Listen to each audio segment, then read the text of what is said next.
बोलो श्रवण कुमार की जय। श्रवण कुमार का भजन है, राग मल्हार है, जो सावन में गाई जाती है।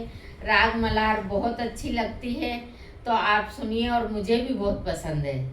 तो आप श्रवण कुमार का भजन सुनिए। मात पिता को श्रवण बेटे ले चले जी, मात पिता को श्रवण बेटा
चले जी मात पिता को श्रवण बेटा ले चले जी।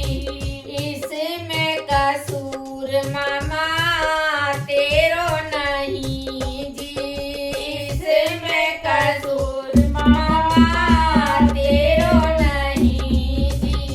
ए जी कोई होनी है हमें कोई होनी है, बलवान मात पिता को श्रवण बेटा ले चले जी मात पिता को श्रवण बेटा ले चले जी मात पिता को।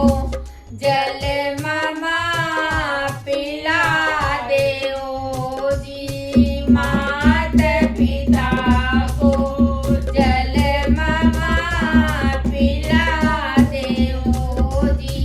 ए जी कोई पहुँचे हमें कोई पहुँचे हरियल बाग मात पिता को श्रवण बेटा ले चले जी मात पिता को श्रवण बेटा ले चले जी। लोटा तो भर लियो दशरथ चल दिए जी, लोटा भर कर दशरथ चल दिए जी। ये जी कोई पहुँचे हम पे कोई पहुँचे कावड़ पास मात पिता को श्रवण बेटा ले चले जी। हम नाए पी मैं पानी तेरे हाथ से जी, हम नाए पी मैं पानी तेरे हाथ से जी। ए जी कोई मुख से हमें कोई मुख से बोलो बोल मात पिता को श्रवण बेटा ले चले जी मात पिता को श्रवण बेटा ले चले जी। बेटा के शोक में दशरथ हम जल रहे जी, बेटा के शोक में राजा हम जल रहे जी। ए जी कोई ऐसे ही हमें कोई ऐसे ही था जो तुम प्राण, ए जी कोई ऐसे ही हमें कोई ऐसे ही बेटा बिन था जो तुम प्राण मात पिता को श्रवण बेटा ले चले जी मात पिता को श्रवण बेटा ले चले जी। ये श्रवण कुमार का भजन आपको कैसा लगा तो आप सुनकर बताइए, मुझे कमेंट्स कीजिए, शेयर कीजिए, लाइक कीजिए और अगर चैनल पर नए हों तो सब्सक्राइब करना ना भूलें। मेरी आपसे बार बार रिक्वेस्ट है कि आपका एक सपोर्ट हमको बहुत हिम्मत देता है। बोलो श्रवण कुमार की जय।